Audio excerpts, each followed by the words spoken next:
Hi, Bob Darren here with Synergy Kettlebell Training, and I want to welcome you to part 2 of the anatomy of the kettlebell snatch. So in part 1, we went over the backswing, which is the foundational movement to preparing you for a good upward movement of the snatch. So when you get that down, everything else is going to be easier.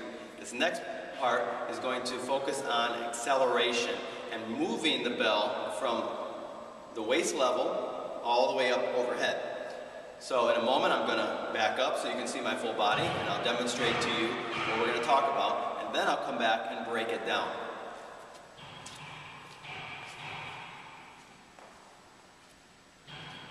I will show you from the side view and then the front view.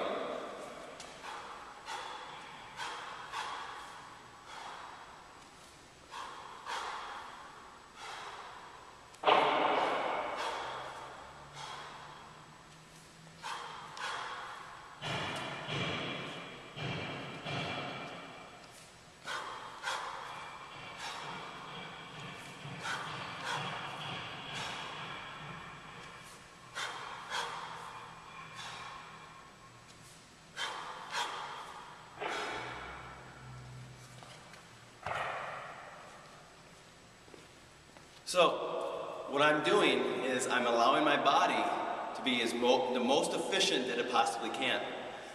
There's two main techniques that you can use to accelerate the bell up overhead. The hip thrust, and then the hip pull. Let me demonstrate. The thrust is what you're doing is pushing your hips and squeezing your glutes to try and accelerate the bell up as fast as possible. That's not very efficient and will eventually burn out your leg muscles, your hip muscles, the biggest muscles in our body, which are the glutes, and then you'll feel it in your lower back. So what we want to do is we want to allow those muscles to kind of relax as much as they possibly can during the movement, and that makes you more efficient.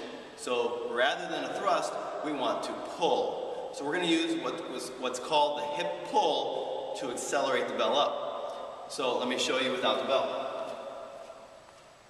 So as you come up, at the peak of your backswing, when the bell is about waist level, pull the hips.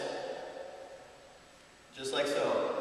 The hips will engage and accelerate the bell up. You really don't need to do much from here to lockout. So as the bell's traveling up, you've pulled your hips, that causes it to accelerate up, and you're resetting them back forward. So as soon as the bell gets up overhead and you lock out, your body's square, straight, and stable. And then you just hold the bell there and fixate. So that is the hip pull to accelerate. That's part 2 of the snatch anatomy and making you more efficient in the kettlebell snatch technique. Watch video 3 where we're going to talk about what to do to bring the bell down and be the most efficient in that.